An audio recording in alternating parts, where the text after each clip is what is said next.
আমরা যেখানে যাই সেখানে আমাদের ভার্সিটি এবং ডিপার্টমেন্ট এটা রিপ্রেজেন্ট, তো আমাদের গায়ের মধ্যে তো একটা ট্যাগ লেগেই আছে ড্যাফোডিলিয়ান, এবং ড্যাফোডিলিয়ান জেএমসির স্টুডেন্ট আমরা।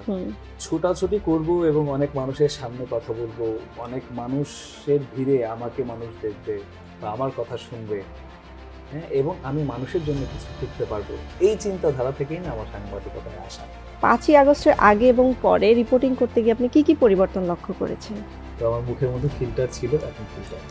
ধরেন একটা লাইভ দিতে দাঁড়ালাম কোনো সমাবেশ থেকে, আমার দিকে ক্যামেরা ছাড়াও আরো কমসে কম কয়েক হাজার মানুষ তাকিয়ে আছেন।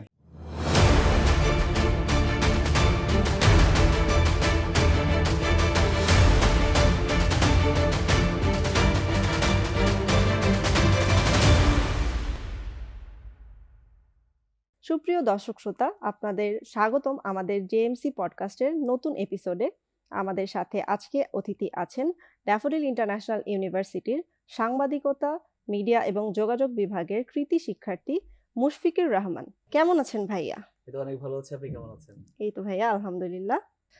প্রথমে শুরু করতে চাই একটু ক্যাজুয়াল প্রশ্ন দিয়ে। তো আমরা জানতে চাচ্ছিলাম আপনার ছোটবেলায় বেড়ে ওঠা এবং পড়াশোনা কোথায় করেছেন এবং কিভাবে করেছেন? আচ্ছা, অনেক ধন্যবাদ প্রথমে আমাকে আমন্ত্রণ জানানোর জন্য আপনাদের এই সুন্দর পডকাস্টে। এবং এই আয়োজনটা, আমি যেহেতু এই ডিপার্টমেন্টের স্টুডেন্ট ছিলাম, এই আয়োজনটা দেখে ভালো লাগছে। মনে হচ্ছে আরেকবার শুরু করি এখানে পড়াশোনা এবং আবার এরকম প্রসেসের মধ্যে দিয়ে যাই। যাই হোক, আমার বেড়ে ওঠা খুব সুন্দর একটা পরিবেশ। আমি ঢাকারই ছেলে, ঢাকার নবাবগঞ্জ আমার বাড়ি, ঢাকা জেলার। এবং সেখানে বেড়ে ওঠা, আপনারা এই পরিবেশে যেমন আছেন, যে আশুলিয়ার যে পরিবেশ দেখছেন, শহরতলি, সুন্দর গাছপালা, ছায়া সুনিবিড় যে পরিবেশ, সেই পরিবেশই আমার এলাকায় আমি বড় হয়েছি। বাড়ির পাশে নদী ছিল ইচ্ছামতি, তার পাশে আবার পদ্মা নদী, এবং একদম শিল্পীর রং তুলিতে আঁকা যেমন গ্রাম থাকে বই আমরা যেরকম পড়ি, ঠিক ওইরকম ভাবেই দুরন্ত এক কিশোর জীবন আমি কাটিয়েছি। কৈশোরে খুব দুরন্ত ছিলাম, খুব স্বাভাবিকভাবে, এবং যেটা ছিল খেলাধুলা, সাঁতার কাটা, গাছে ওঠা, খুব দুরন্তপনা করেছি। তো এইভাবেই চলে যায়, নবাবগঞ্জেই বেড়ে ওঠা, ওখানেই প্রাথমিক শিক্ষা জীবন শেষ করি। তারপরে আমি চলে যাই বরিশালে। সামহাও আমি এখন যেটা বলছি সেটা কখনো ইন্টারভিউতে বলিনি, সেটা হচ্ছে আমি প্রাইমারি শেষ করার পরে ইন্টারমিডিয়েট পর্যন্ত মাদ্রাসায় পড়েছি। বাহ! এটা অনেকেই জানে না, এবং ইভেন আমার একদম ক্লোজ ফ্রেন্ড দুই একজন ছাড়া একদম জানে না বললেই চলে।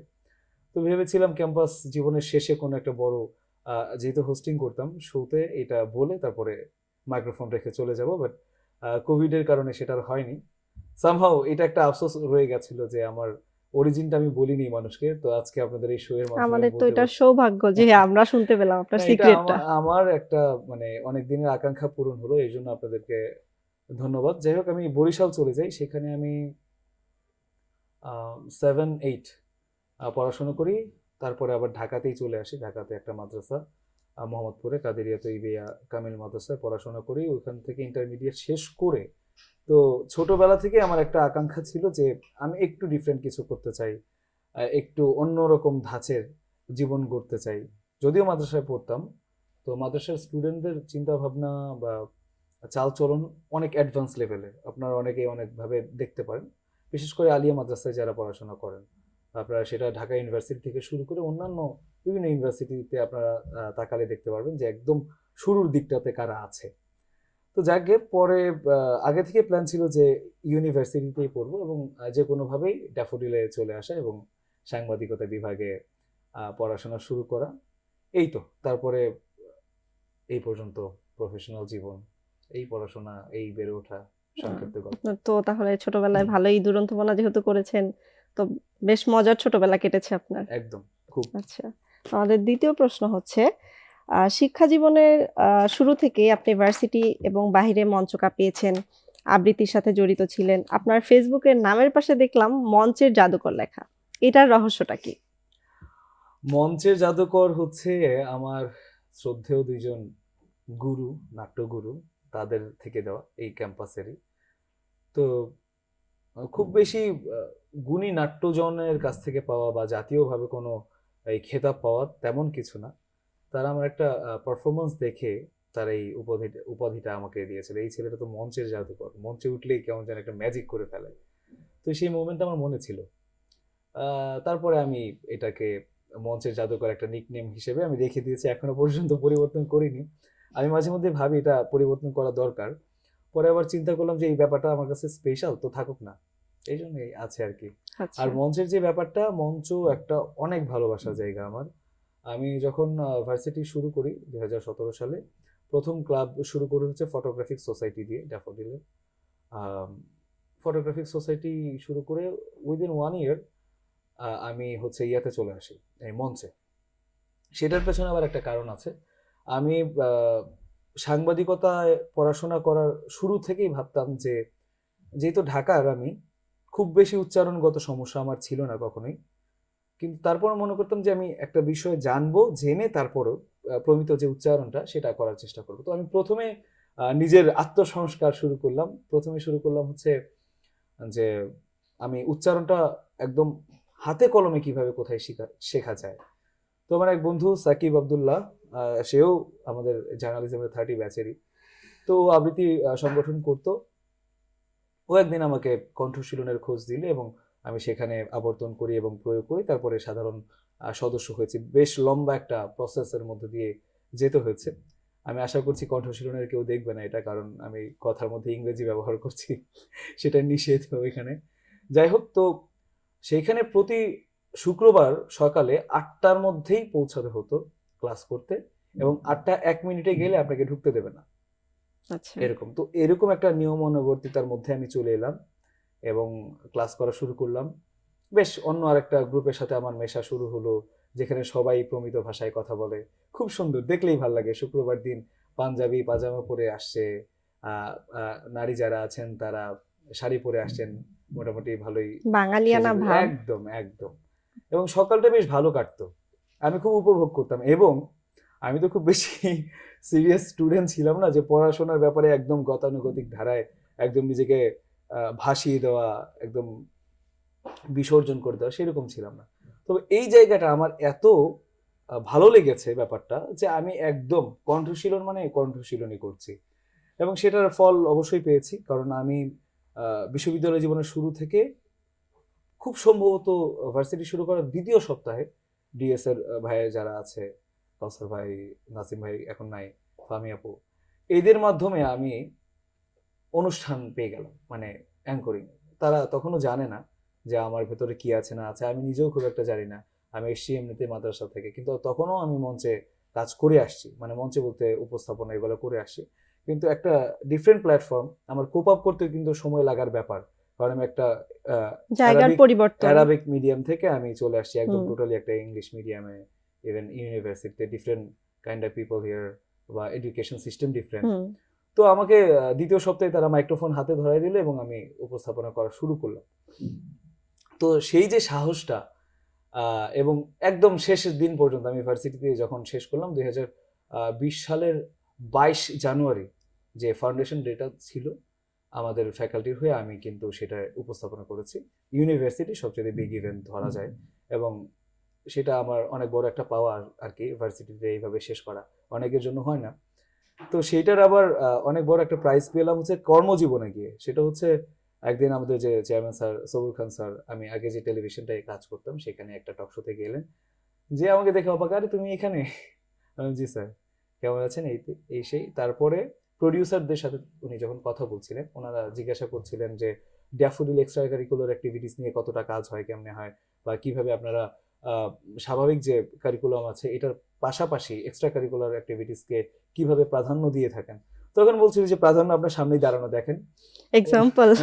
এক্সাম্পল আপনার সামনে দাঁড়ানো। ও ইউনিভার্সিটির প্রথম থেকে ওকে দেখতাম, ও একটা মাইক্রোফোন হাতে বিভিন্ন মঞ্চে আপনি দৌড়ে তো তাহলে বেড়াচ্ছে। আপনার ভার্সিটি রিপ্রেজেন্টও করে ফেললেন ওখানে।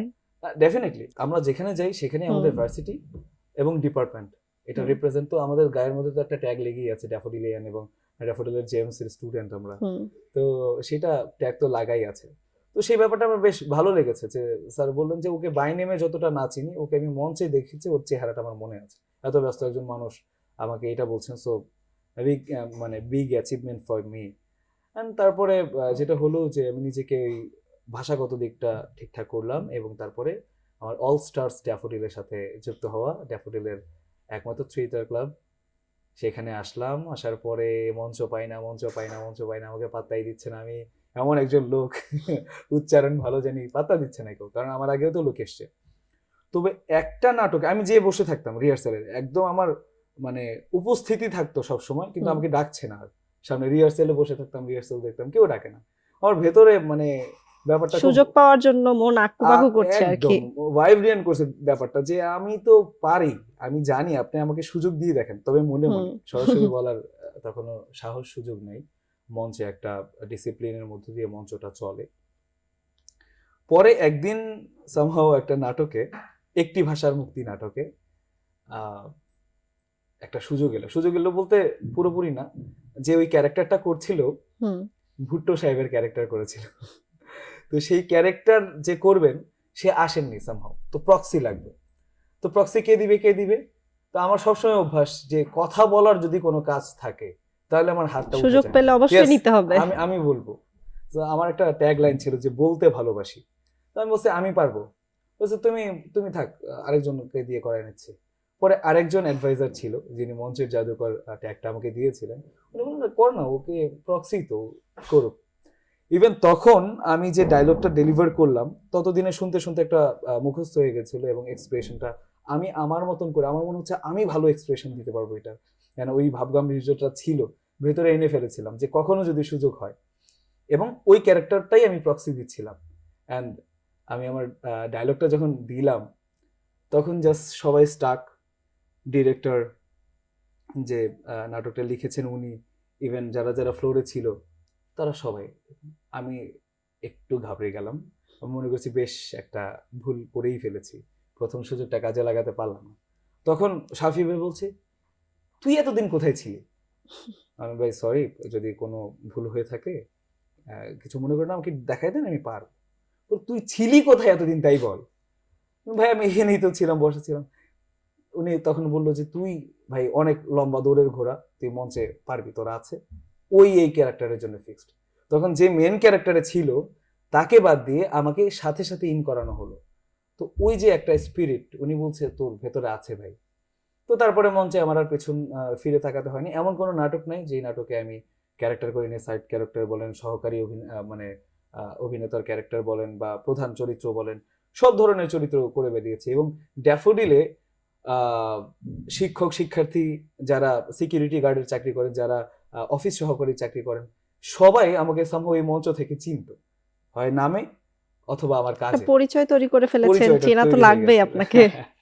এই আর কি, আচ্ছা। এইভাবে আমার এক্সট্রা কারিকুলার অ্যাক্টিভিটিস এর মধ্যে ছিলাম, এবং সেটা আমাকে প্রফেশনাল লাইফে, যেমন আমি যেহেতু সাংবাদিকতায় আছি, জানেন এটা ক্যামেরার সামনে কাজ করতে হয়, কথা বলতে হয়, অনেক মানুষের সামনে কথা বলতে হয়, ইন্টারভিউ নিতে হয়। ধরেন আমি একটা লাইভ দিতে দাঁড়ালাম কোনো সমাবেশ থেকে, আমার দিকে ক্যামেরা ছাড়াও আরো কমসে কম কয়েক হাজার মানুষ তাকিয়ে আছেন, হিউম্যান ক্যামেরা অবশ্যই থাকবে। একদম, এবং মোবাইলও। হ্যাঁ। ওই যে প্রেশারটা হ্যান্ডেল করা, সেটা আমি শিখেছি মঞ্চ থেকে। মঞ্চটা এখন অনেকটাই বড় হয়ে গেছে সাংবাদিকতার মাঠে গিয়ে। তো সংবাদ সংগ্রহের জন্য আপনাকে এখন হাজারো মানুষের ভিড়ে ঘোরাঘুরি করতে হয়, যেতে হয়, এখান থেকে ওখানে ছুটে বেড়াতে হয়। ব্যাপারটা কেমন অনুভব করেন? দেখেন, ছুটাছুটি করব এবং অনেক মানুষের সামনে কথা বলবো, অনেক মানুষের ভিড়ে আমাকে মানুষ দেখবে বা আমার কথা শুনবে, হ্যাঁ, এবং আমি মানুষের জন্য কিছু করতে পারবো, এই চিন্তাধারা থেকেই না আমার সাংবাদিকতায় আসা। আমি আপনাকে বলেছিলাম আমি একটা ভিন্ন ধারার শিক্ষায় শিক্ষিত হওয়া একজন মানুষ, তারপরে আমার এই দিকটায় চলে আসা। তো আমি ওই টানটা অনুভব করতাম ছোটবেলা থেকে, যে আমার জায়গাটা না সামহাও এখানে না, আমার কোথায় যেন কোথাও থেকে একটা ঐশ্বরিকও বলতে পারে, যে একটা টান অনুভব করতাম যে আমি এই জায়গায় আছি, বাট এই জায়গাটা এইটা না। আমি এখনো টান অনুভব করি যে কোথায় যেন বড় ভালো কিছু একটা উপরওয়ালা বা আল্লাহ তাআলা আমার জন্য প্ল্যান করে রেখেছেন, যে খারাপ কিছু না, ভালোর দিকেই আমার যাত্রা হবে, এবং ইয়েস অবশ্যই আমি ভালো কিছু একটা করব। তো এই ছুটে বেড়ানোর নেশা, ওই যে বললাম যে আমি যেই পরিবেশে বড় হয়েছি, আমার ছোটবেলা থেকেই ছুটে বেড়ানোর একটা নেশা। আমি একটা জায়গায় স্থির খুব বেশিক্ষণ থাকতে পারি না। এবং আমি ক্যাম্পাস লাইফে যেটা হয়েছে, যারা যারা আছেন, এই মিডিয়া লেভেলেও অনেকেই আছেন স্যাররা, দেখতে নেই ছেলেটা একদম অস্থির, এইখানে হুট করে উপস্থাপনা করে গেল, আবার অন্য জায়গায় যায় ফটোগ্রাফি করছে, আবার আরেকটা মঞ্চে যায় আবৃত্তি করে আসছে, আবার আরেক জায়গায় যে নাটকের ডায়লগ ডেলিভার করছে অথবা ডিরেকশন দিচ্ছে।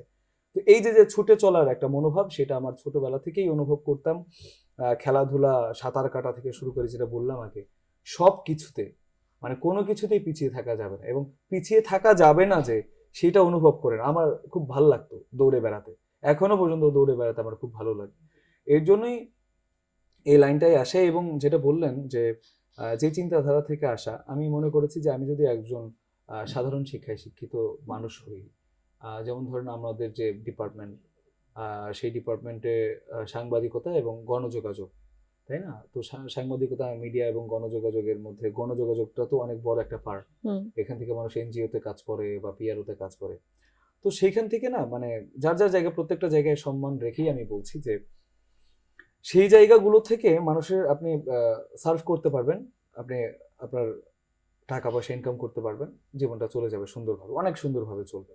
কিন্তু সাংবাদিকতার এখানে যারা এসছি, তাদের কিন্তু একটা সামাজিক দায়বদ্ধতা থাকে, এবং জাতির প্রতি একটা দায়বদ্ধতা থাকে, দেশের প্রতি একটা দায়বদ্ধতা থাকে। আমি যত সহজে একটা অসঙ্গতির কথা, সামাজিক অসঙ্গতির কথা, বা কোনো সমস্যা, ঝামেলা, কোনো ক্রাইম, এগুলোর কথা যত সহজে তুলে ধরতে পারবো, 8-10টা সেক্টরের মানুষ কিন্তু সেটা পারবে না। আপনার দ্বারা হয়তো কারো সমস্যার সমাধানও হয়ে যেতে পারে। সমস্যার সমাধান হয়ে যেতে পারে, এবং আলহামদুলিল্লাহ অনেক মানুষের সমস্যার সমাধান হয়েছে। তো সেই যে ডাকটা, সেই যে আহ্বানটা, সেটা আমি ভেতর থেকে কেন যেন অনুভব করতাম, এবং সেটার কারণে আমার আশা। এবং এই যে বললাম যে কথা বলার নেশা, তো কথা বলতে বলতে যদি মানুষের কথাগুলো বা বঞ্চিতদের কথাগুলো সবার সামনে তুলে ধরা যায়, এবং সেটার কারণে তাদের যদি কোনো হেল্প হয়, তো সেটা আমার অনেক বড় পাওয়া। সেই চিন্তাধারা থেকে আমার সাংবাদিকতায় আসা। আজ থেকে ঠিক 2 মাস আগে দেশে বড় একটি পরিবর্তন এসেছে। ছাত্র জনতা দুর্বার সাহসিকতা দেখিয়েছে, যার কারণে বাংলাদেশের নতুন সূর্য উদিত হয়েছে। তো 5ই আগস্টের আগে এবং পরে রিপোর্টিং করতে গিয়ে আপনি কি কি পরিবর্তন লক্ষ্য করেছেন? সংক্ষেপে বলি। জি, বলেন। ধরেন আমার তো কথা বলাই কাজ, হুম। তো আমার মুখের মধ্যে ফিল্টার ছিল, এখন ফিল্টার নেই। ওয়াও! অনেক ভালো একটা উত্তর দিয়েছেন। না, সেটার কারণ এটা না যে আমি কখনো স্বাধীনভাবে কথা বলতে পারিনি। আমি আমার জায়গা থেকে কৌশল অবলম্বন করে হলেও আমি কাজ করে গেছি। আমার রিপোর্টগুলা যারা যারা দেখবে, তোষামোদী রিপোর্ট আমি করতে চাই না, এবং করিও না। খুব বিরক্ত লাগে তোষামোদী রিপোর্ট করতে গেলে।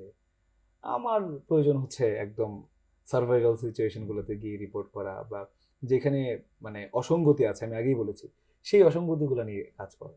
তো সেইটা আসলে কোনো কোনো সময় সরাসরি বলতে পেরেছি, কোনো কোনো সময় কৌশল অবলম্বন করে বলতে হয়েছে, কিন্তু বলেছি।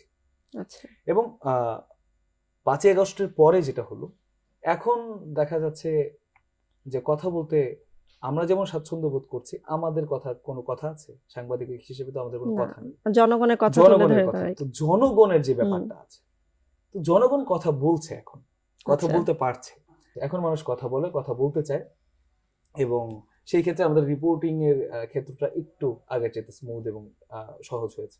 আচ্ছা। তো আগে দেখা গেছে যে জনগণের চাওয়া পাওয়া একরকম ছিল, এখন হয়তো অন্যরকম। তো আমরা জেনজি নিয়ে অনেক কথাবার্তা বলি এখন। তো জেনজিদের থেকে আপনি কেমন আ উম উত্তর পান, বা কেমন তাদের থেকে ফিডব্যাক পান যে তারা আপনাদের থেকে কি আশা করছে? শুধু জেনজি না, সবাই একটা বিষয় চিন্তা করছে। এখন তো 5ই আগস্টের পরে অনেকগুলো কিন্তু আন্দোলন সংগ্রাম এখনো চলছে। আপনি প্রেস ক্লাব যান, শাহবাগ যান, সায়েন্স ল্যাব যান, ঢাকার বিভিন্ন জায়গায়, ঢাকার বাইরে, শুধু আন্দোলন আর আন্দোলন, দাবি আদায়ের সংগ্রাম।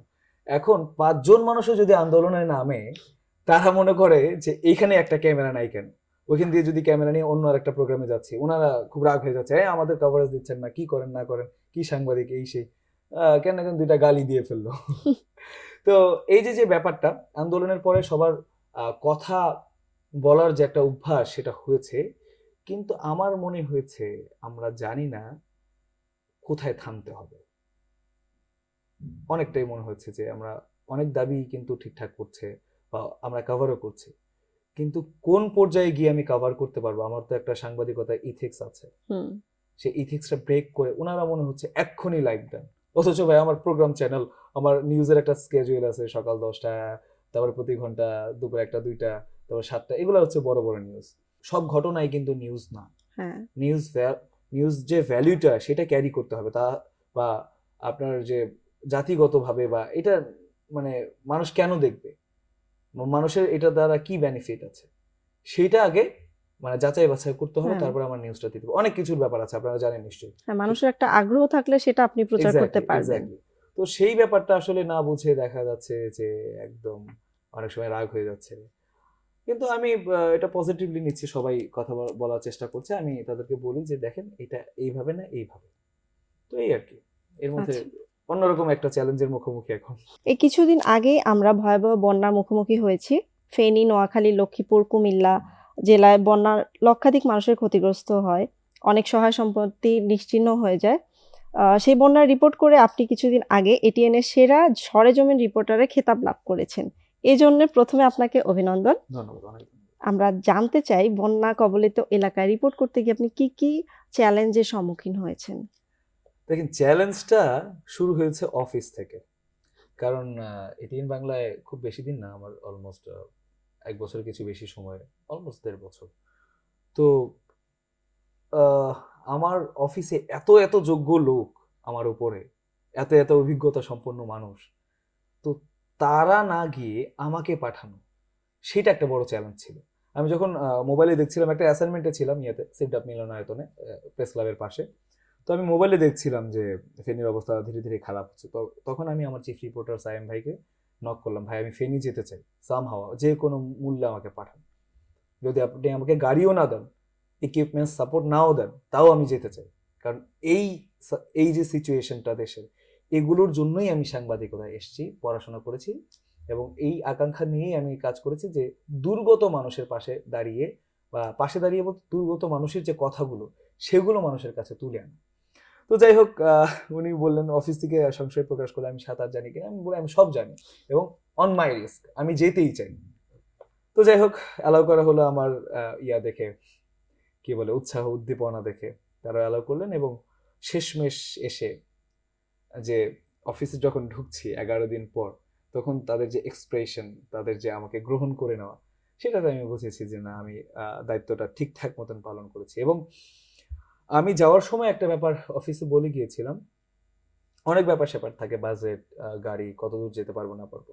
আমি বলে গিয়েছিলাম আমি বন্যা কভার করতে গেলাম, এটা টোটাল লাইবিলিটি আমার, যা হোক বা না হোক, কিন্তু আমি মহাসড়ক থেকে বা প্রধান সড়ক থেকে দাঁড়িয়ে কোনো লাইভ, কোনো নিউজ আমি পাবলিশ করতে চাই না। আচ্ছা। আমি একেবারে দুর্গত বিপন্ন এলাকাগুলোতে যেতে চাই, তাতে যাই হোক না কেন। আচ্ছা। এবং তারা আমাকে নিয়ম মেনেই বলেছে ঠিক আছে, বাট নিজের ক্ষতি করে না। তো আমি অনেক ভেতরে ভেতরে যাওয়ার চেষ্টা করেছি, অনেক চ্যালেঞ্জ ছিল। সবচেয়ে বড় চ্যালেঞ্জ যেটা মোকাবেলা করেছি, থাকার জায়গা পাইনি যেদিন গিয়েছি। অনেক জ্যাম কুমিল্লার পর থেকে, সেটা রং রুট দিয়ে যেভাবে হোক আমরা পৌঁছেছি, রাস্তা বন্ধ, রাস্তাঘাটে তো পানি ছিল, পানি উঠে সেটাও গিয়েছে তো ওর মধ্যে। প্রতিবন্ধকতা। আমি ড্রাইভারকে শুধু বলছি যান ভাই, এগিয়ে যান, আল্লাহ হুম। ভরসা, এগিয়ে যান এগিয়ে যান। তো বন্যার রিপোর্ট কভার করতে গিয়ে প্রতিটা পদে পদে চ্যালেঞ্জ মোকাবেলা করতে হয়েছে। প্রথমে জ্যাম ঠেলে যেতে হয়েছে, মহাসড়ক বন্ধ, এবং জ্যাম কি ভয়াবহ জ্যাম, পৌঁছাতে পারবে কিনা জানি না। কতক্ষণ পর পর ড্রাইভার বলছে ভাই আর যাওয়া যাচ্ছে না, ভাই যান না একটু, প্লিজ প্লিজ, কোনোভাবে যান না। গিয়ে মহিপালে পৌঁছালাম ফেনীর, ওইটুকু জায়গায় মনে হয় একটু পানি ছাড়া ছিল, এবং কোনো হোটেলে জায়গা নেই।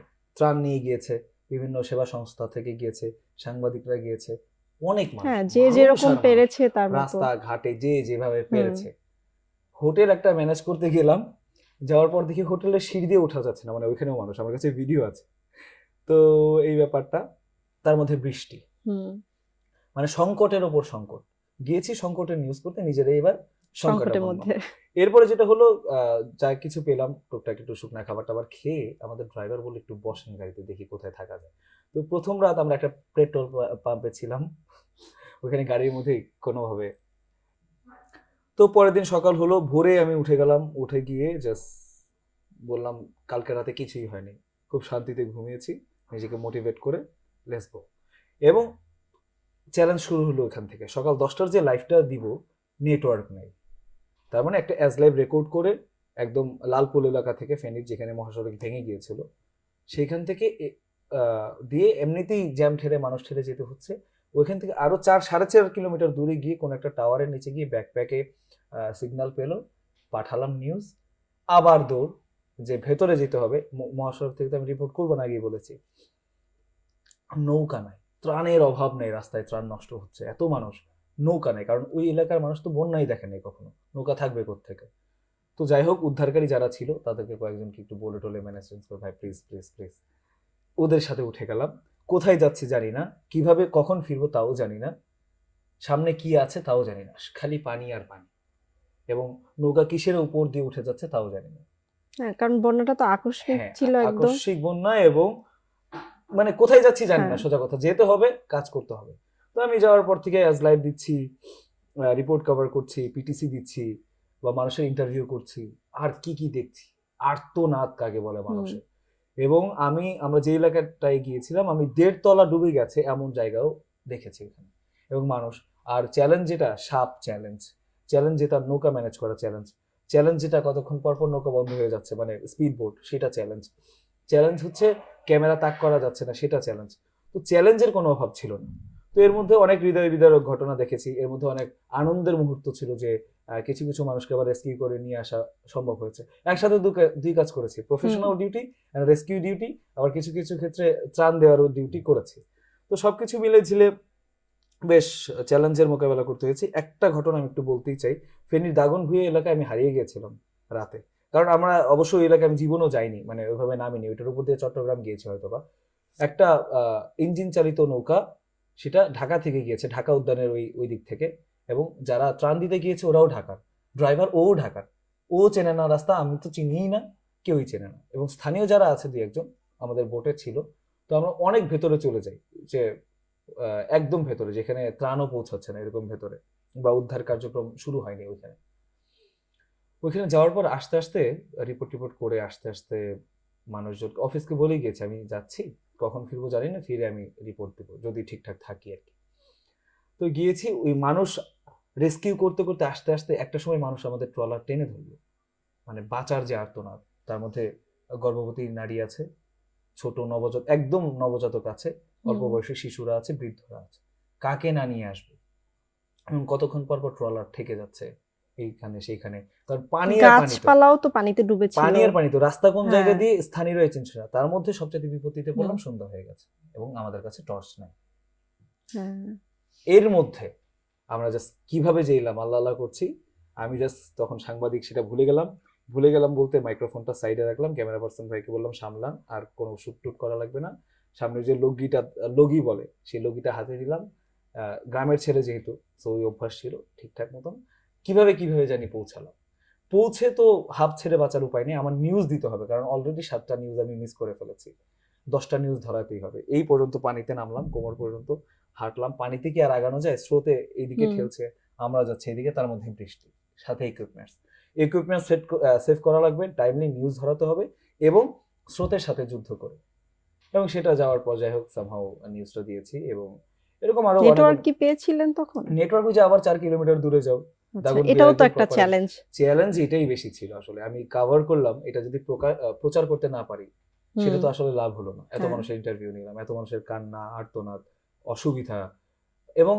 আমি দেখেছি আমার রিপোর্ট দেখে অনেকেই ত্রাণ নিয়ে আমাকে ফোন দিয়েছে, এবং ড্যাফোডিল থেকেও কয়েকজন, সজল স্যার আছেন, দিদার স্যার, এরা আমাকে ফোন দিয়েছেন যে মুশফিক কোন এলাকাটায় গেলে ভালো হয় কিভাবে, এবং দেশের অনেক জায়গা থেকে আমাকে ফোন দিয়ে গিয়েছে, এবং আমি চেষ্টা করেছি যেখানে আসলেও মানুষ ত্রাণ পাচ্ছে না, মহাসড়কের আশেপাশের এলাকায় অনেক ত্রাণ পেয়েছে, কিন্তু ভেতরের এলাকাগুলোতে খুব একটা দুর্গম এলাকাগুলোতে ত্রাণ পায়নি, কারণ সেখানে যাওয়াটাই মুশকিল, নৌকা নেই। তো আমি আমার এলাকা নবাবগঞ্জ থেকে একাধিক গ্রুপ এনেছি ত্রাণ দেওয়ার জন্য, এবং ওরা বলেছে যে ভাই গত 2 দিন যাবত না খাওয়া ছিলাম, আপনার এই ট্রাকটা আজকে না ঢুকলে আজকেও না খাওয়া থাকতো, এবং তার মধ্যে অসংখ্য গর্ভবতী নারী আছে, ছোট ছোট শিশুরা আছে, এরা আছে। তো সেই মানুষগুলোর হাসি দেখা, আমি মানে কি বলবো, আমার দায়িত্ব যে পালন করেছি সাংবাদিকতা, সেটার বাইরে গিয়ে একটা মানে চোখে পানি এনে দেওয়ার মতন একটা ব্যাপার, যে মানুষগুলোর হাসি এবং জড়ায় ধরা, মানে বেস্ট মোমেন্ট আমার জন্য। এবং একটা গ্রাম আছে, একলাসপুর গ্রাম, এটা মাইজদি এবং চৌমোহনীর বর্ডারে পড়েছে। ওই এলাকার মানে মানুষকে যে হেল্প করার সুযোগ হয়েছে, এবং ঢাকা থেকে কিছু ক্যাশও আমাকে পাঠিয়েছে অনেকজন, আমার বড় ভাই কয়েকজন আছে, কেরামতুল্লাহ, বিপ্লব ভাই, তারা বলেছে যে মানুষকে কিছু টাকাও দিও যদি কিছু কিনে খেতে ইচ্ছে করে বা whatever। তো যখন দিচ্ছিলাম অল্প অল্প টাকাই দিচ্ছিলাম, 1000 টাকা 2000 টাকা এরকম, কিন্তু তাদের যে মানে হাসি এবং তাদের যে দোয়া, কয়েকজন বৃদ্ধ দাদু টাইপের মানুষ, দাদি টাইপের মানুষ, তারা কিন্তু আমাকে হাত দিয়ে অনেক দোয়া করে দিচ্ছে যে এর মধ্যে তুমি আসলা কেমনে, কেউ আসে নাই, তুমি কিভাবে আসলে এর ভিতর। তো তখন আমার মনে হয়েছে না, হয়েছে, পেরেছি। এবং প্রত্যেকদিন ফজরের পর আল্লাহর কাছে একটু মোনাজাত করে বের হতাম যে আল্লাহ, আজকে যাতে কালকের চেয়ে আরো কষ্টে যারা আছে তাদের নিউজটা যাতে প্রচার করতে পারি প্লিজ। এবং একদিনের চেয়ে আরেকদিন ভালো হয়েছে আমার মনে হয়েছে। এবং এভাবেই আমি বিভিন্ন চ্যালেঞ্জ মোকাবেলা করে সেখান থেকে পার করে এসেছি। এবং সাংবাদিকতার চ্যালেঞ্জ যদি বলেন, এটা তো ছিল এইরকম চ্যালেঞ্জ। তার আগে কিন্তু যখন জুলাই গণ অভ্যুত্থান হয়েছে, তার আগে অনেক ধরনের মানে বৈষম্য বিরোধী ছাত্র আন্দোলন, কোটা সংস্কার আন্দোলন, তারপরে তারপরে হচ্ছে সরকার মানে পতনের আন্দোলন, অসহযোগ আন্দোলন, তারপরে গণ অভ্যুত্থান, কারফিউ, এই সময় যে চ্যালেঞ্জগুলো ফেস করেছি সেটা আসলে বলার মতো না। একটা ব্যাপার বলি, 15ই জুলাই আপনার শহীদুল্লাহ হলের ওইখানে যে চ্যালেঞ্জটা ফেস করেছি, 16 জুলাই সায়েন্স ল্যাবে যে ইট পাটকেল খেয়েছি, এবং 21 জুলাই অলরেডি আমি অ্যাক্সিডেন্ট করেছি, আমি পায়ে ব্যথা, বাট আমি নিজেকে ঘরে ধরে রাখতে পারছি না, এরকম একটা সিচুয়েশন। এই সময়ের জন্য সাংবাদিকতায় এসেছি, এরকম একটা সময়ের জন্য। মানে আমার ঘর, মানে সবাই বলছে ঘরে থাকো, অফিস থেকেও ছুটি, কিন্তু আমি চলে গেছি, আমাকে পাঠান, নেটওয়ার্ক নাই তখন। তখন আরেকটা বড় সারা চ্যালেঞ্জ, দেশে তো বন্ধ কি ছিল করবো, নেটওয়ার্ক। অ্যাজলাব দিয়ে রানার দিয়ে কার্ড পাঠিয়ে প্রচার করেছে। 21 তারিখে আল্লাহ বাঁচিয়েছে একদম, রামপুরা এলাকা থেকে গোলাগুলি শুরু হয়ে গেল, মাঝখানে পড়ে গেল। একদিক দিয়ে সাধারণ জনতা ইট পাটকেল ছুটছে, আর একদিক দিয়ে পুলিশ গুলি ছুটছে বা আইন শৃঙ্খলা রক্ষাকারী বাহিনী বা লাঠি চার্জ করছে, মাঝখানে আমরা। আমি যদি পুলিশের পেছনে থাকি তাহলে আমি দেখবো কি, ওখান থেকে আন্দোলনকারীরা ছুটছে, কিন্তু এটা তো আলটিমেট নিউজ হলো না। আমার তো ওই দিকটা গিয়েও দেখতে হবে, তাদের কথাও শুনতে হবে। তো সেইখানে আমি একটা অনেক বড় বড় চ্যালেঞ্জের মোকাবেলা হয়েছে, হাত পায়ে বেশ কয়েকটা জায়গায় আঘাতপ্রাপ্ত হয়েছে, কিন্তু সময়টা কেটেছে। যে সার্ভাইভাল সিচুয়েশনে যে আমার কাজ করার যে একটা নেশা থেকে সাংবাদিকতায় আসা, সেটা এই 1 বছর বা অল্প কিছু বেশি সময় একদম আমার মনে হয় যে সৃষ্টিকর্তা একদম ঢেলে দিয়েছে। মানে আমার মনে হয় না বিগত 10 বছর যাবত যারা কাজ করছেন বা এরকম এই ধরনের ক্রিটিক্যাল সিচুয়েশন তারা পার করছে। আচ্ছা, তো আপনার তাহলে ভালোই কি বলবো, অ্যাচিভমেন্ট, অভিজ্ঞতা সবকিছুই পেয়েছেন। একদম। আচ্ছা, তাহলে আমরা পরবর্তী প্রশ্নতে যাই যে আপনার তো এই পেশাতে 4 বছর হয়েছে, তো এই কাজ করার শুরু থেকে এই পর্যন্ত কি কি পরিবর্তন লক্ষ্য করেছেন? পরিবর্তন আসলে আমি পত্রিকায় কাজ করেছি, তারপরে একটা টেলিভিশনের স্ট্যান্ড প্রডিউসিং এর কাজ করেছি, বা তারপরে আবার সাংবাদিকতা এলাম। তো সবকিছু মিলিয়ে ঝিলে যে ব্যাপারটা, পরিবর্তন অনেক কিছু দেখেছি ফিল্ডে। আগে যেমন একটু কম ছিল, মোবাইল জার্নালিস্ট যারা আছে বা অনলাইন মিডিয়া যারা আছে তাদের দৌরাত্মটা একটু কম ছিল, এখন অনেক বেশি। পরিবর্তন হচ্ছে, আসলে পরিবর্তন হচ্ছে না তা না। মিডিয়া যে আমাদের ট্রেডিশনাল মিডিয়া যেটাকে বলি, টেলিভিশন, রেডিও, সেটার যে কালচারটা সেটা অনেকটা আগের গতানুগতিক ধারা থেকে ভেঙে এখন নতুনভাবে রিবিল হচ্ছে, কাজ করার ধরন পাল্টাচ্ছে, রিপোর্টিং এর স্ট্রাকচার, স্টাইল, ধরন, সেগুলো পাল্টাচ্ছে, ভালো হচ্ছে। আমার বেশ একটা পজিটিভ চেঞ্জ আমি দেখছি।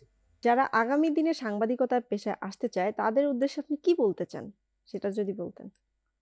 তাদের উদ্দেশ্যে বলা, যারা সাংবাদিকতায় আসবেন সবাইকে আগাম অভিনন্দন, আসুন, একসাথে কাজ হবে, মাঠে দেখা হবে। এবং সাংবাদিকতায় আসলেই গণমানুষের যে অসঙ্গতিগুলো আছে, চাওয়া পাওয়ার ব্যাপার আছে, সেগুলো তুলে ধরা যায় বড় পরিসরে। এবং বড় পরিসরে ভাবার যে চিন্তা ভাবনাগুলো আছে, বা যারা অনুভব করেন আরো বড় পরিসরে ভাবা, একটু ডিফারেন্ট ভাবে ভাবা, বা একটু ডিফারেন্ট ভাবে স্রোতের বিপরীতে চলার যে চিন্তাধারা যাদের আছে, তারাই আসুন, এখান থেকে অনেক কিছু করার আছে। ধন্যবাদ আমাদের সাথে থাকার জন্য এবং আপনার মূল্যবান সময় দেওয়ার জন্য, এবং আপনার যে অভিজ্ঞতা শেয়ার করেছেন আমাদের অনেককে হয়তো এটা ইন্সপায়ার করবে এবং সাংবাদিকতায় পেশায় আসবে। আপনি যেরকম সুন্দর সুন্দর অনুভূতির সম্মুখীন হয়েছেন, সুন্দর অনুভূতি নিজের স্মৃতির পাতায় জড়িয়েছেন, তারাও হয়তো এটা করতে পারবে। অনেক ধন্যবাদ ভাই আপনার মূল্যবান সময় আমাদের দেওয়ার জন্য এবং আপনার অভিজ্ঞতা আমাদের সাথে শেয়ার করার জন্য। আপনাকেও অনেক ধন্যবাদ আমাকে আজকে ডাকার জন্য এবং আমার কথাগুলো বলবার সুযোগ করে দেওয়ার জন্য। আসলে আপনি তো হচ্ছে আমাদের বাকি যে সাংবাদিকতায় যারা আসতে চায় ভবিষ্যতে তাদের ইন্সপিরেশন হয়ে থাকতে পারবেন। হয়তো আর আপনার পাথ ফলো করে ভবিষ্যতে আগাতে চাইবে এবং আপনি যে সকল অভিজ্ঞতার সম্মুখীন হয়েছেন বন্যা পরিস্থিতিতে, এই অভিজ্ঞতাগুলো তাদের হয়তো ইন্সপায়ার করবে অনেক দিক থেকে, যে আমরা চ্যালেঞ্জের সম্মুখীন হয়েও জনমানুষের কথা শেয়ার করতে পারবো আমরা যদি সাংবাদিকতায় আসি। তো সেইজন্য অনেক অনেক ধন্যবাদ ভাইয়া। আপনাকে অনেক ধন্যবাদ। আচ্ছা, আজকে আমরা আমাদের পডকাস্ট এখানেই শেষ করছি। ধন্যবাদ।